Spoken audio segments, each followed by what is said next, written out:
Provavelmente você já teve a oportunidade de ler vários textos dele, mas hoje vai poder vê-lo aqui na TVRA. Estou falando de Wendel Lima, pastor, jornalista, um dos editores associados da Revista Adventista e também editor da revista Conexão 2.0. Wendel, seja bem-vindo.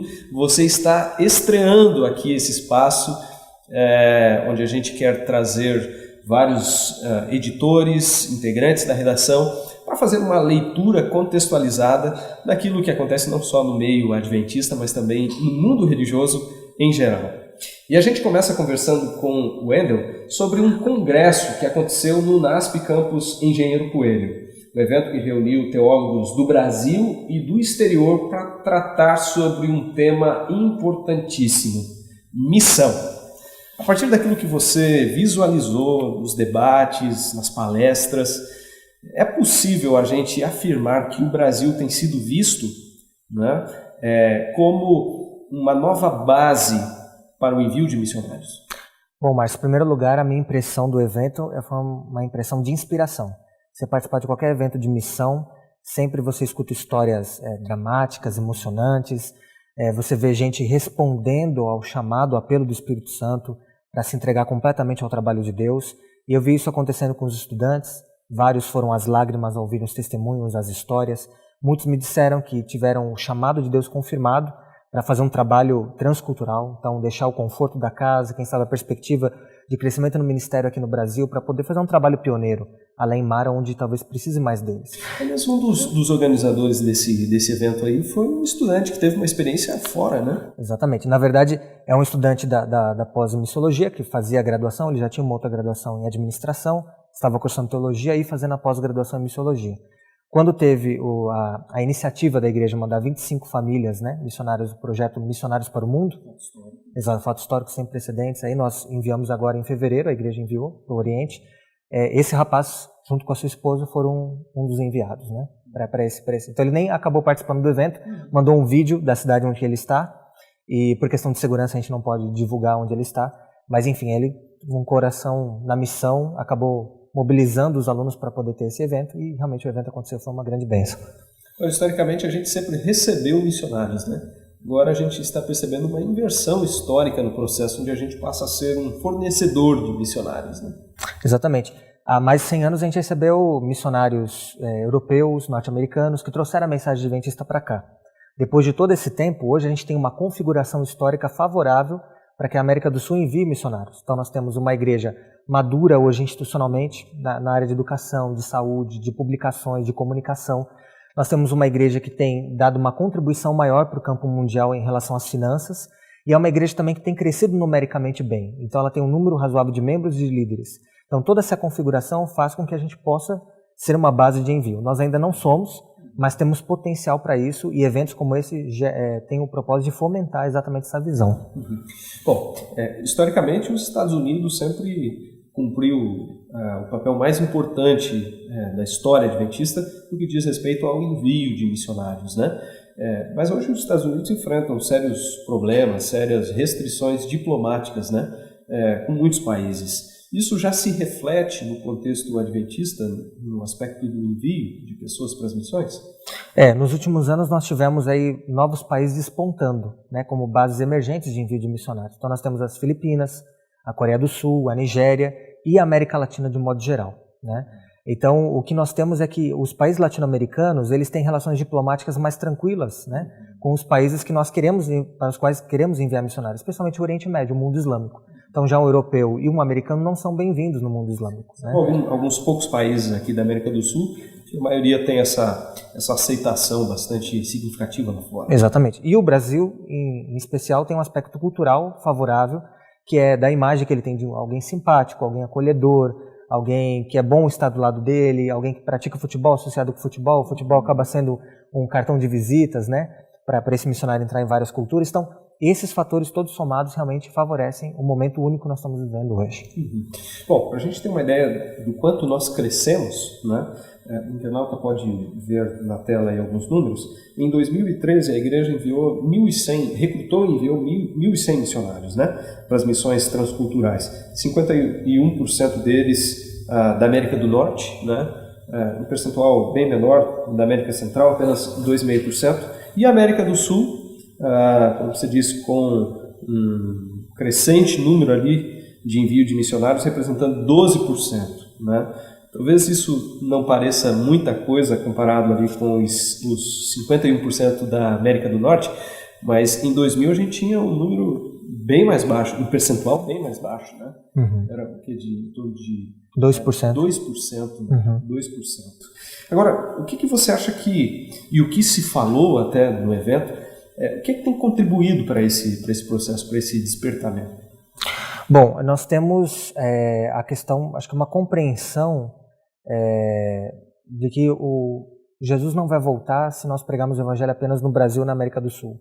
Então, nós, até por uma questão cultural, o brasileiro não tem relações nem direito com seus vizinhos sul-americanos, né? Então, a visão dele de mundo não é talvez tão ampla quanto a do americano, quanto a do europeu, que está mais acostumado a viajar e até esteve envolvido num processo de colonização, seja colonização geográfica ou até cultural, no caso dos Estados Unidos, né? A partir da Segunda Guerra Mundial. Então, eu creio que agora, com o crescimento educacional do brasileiro, com a possibilidade dele viajar a várias partes do mundo, com acesso à informação, à globalização, tudo isso tem possibilitado a gente entender que o mundo ele é menor do que nós imaginávamos em termos de proximidade de comunicação e transporte, mas ele é maior em termos de desafio. Então, eu creio que o adventista brasileiro passa por esse momento de despertamento, de olhar a necessidade que está além mar, né? Agora, dentro das universidades, a gente também percebe essa preocupação com a formação de núcleos voltados para a missão, né? Sim, nós temos, por exemplo, alguns anos já atuando no NASP, Campus Engenheiro Coelho, o NUNCE, né? Que é o Núcleo de Crescimento de Igreja e Missão. Então, basicamente, ele funciona como uma agência missionária, recrutamento, né? Seleção, capacitação e envio desses estudantes missionários, especialmente para missões de curta duração, mas alguns acabam ficando um pouco mais de tempo no campo missionário. Nós também tivemos várias iniciativas institucionais muito interessantes. Então a gente tem a Missão Caleb, que de uma maneira ou outra acaba preparando o espírito missionário dessa geração. Então nós temos hoje 100 mil jovens da América do Sul participando desse projeto. Então é uma espécie também de preparar esse garoto para pensar mais distante na missão, mais longe. Nós temos também o projeto Um Ano em Missão, que começou em Nova York em 2013, um projeto piloto com representantes de várias partes do mundo e que agora está se replicando na América do Sul, ocorreu em Montevidéu, agora no Rio de Janeiro, várias metrópoles sendo alcançadas, né? Então, várias iniciativas como essa, e também o envio das 25 famílias, evidentemente, fazem com que esse movimento realmente ganhe força. Nós vamos ter no segundo semestre também algo inédito, que é o Congresso Missionário de Estudantes, chamado IUGO, começou nos Estados Unidos, na Andrews, Universidade de Andrews, veio para Del Plata, Universidade da Argentina, e agora nós vamos ter a primeira edição no Brasil, que também vai ser no campus de Engenheiro Coelho em setembro. Bom, uma vez que esse assunto tem sido bastante fomentado nos cursos de teologia, já se fala em uma adaptação na grade curricular para que se trabalhe com uma ênfase um pouco mais forte nessa questão das missões? Sem dúvida, a ênfase dos seminários até aqui foi na formação de pastores distritais. Isso é óbvio, porque a demanda muito grande que nós temos internamente. Só que hoje nós temos um fenômeno de ter mais alunos de teologia se formando do que vagas disponíveis para o Brasil. Além disso, nós temos uma grande demanda do campo mundial. Então, olhando essa necessidade hoje, um dos coordenadores do curso, por exemplo, me disse que estão previstas algumas alterações, como eles reavaliarem a grade do curso, a inserção de algumas disciplinas que antes não tinha, que estavam relacionadas a essa questão de entender o campo missionário, a questão da adaptação cultural, teologia da missão. Então, dá uma formação um pouco mais enfatizando esse aspecto do transcultural.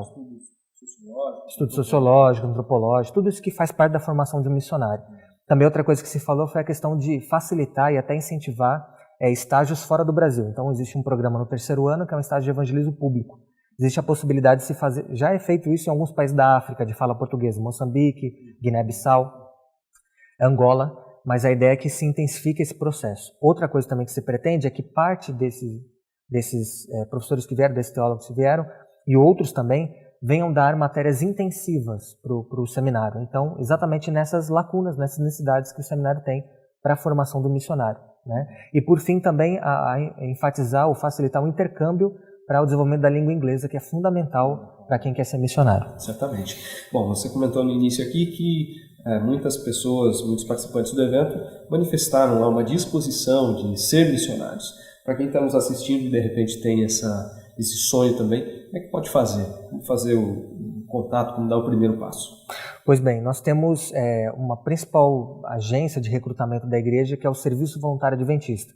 Depois o pessoal pode acompanhar na tela o endereço na internet, mas esse é o principal mecanismo que a igreja tem de recrutamento, o veículo, a plataforma de disponibilização de vagas que nós temos ao redor do mundo, em que a pessoa pode entrar nesse site, ver a vaga, o país, a qualificação que precisa, então que idiomas ela precisa ter, que formação ela precisa ter, o período, a duração daquele projeto em que ela vai se inscrever, se é algo curto, 2 meses, 1 ano, 5 anos, então as informações todas estão lá. E essa pessoa então preenche esse formulário, manda a documentação para que ela possa então estar sendo selecionada ou não para essa vaga e sendo enviada para isso, né? A boa parte dessas vagas que nós mencionamos, que a igreja tem enviado missionários, está relacionada a missionários de curta duração, missionários também estudantes. Geralmente, né? Quando a gente fala em curta duração... Poucos meses. Quanto tempo? Poucos meses, 1 mês, 2 meses, até 6 meses, mais ou menos isso. Média, longa duração, 5 anos para cima. Esses missionários que foram agora as 25 famílias, está previsto eles ficarem 5 anos, né, no campo missionário, com possibilidade de continuarem lá.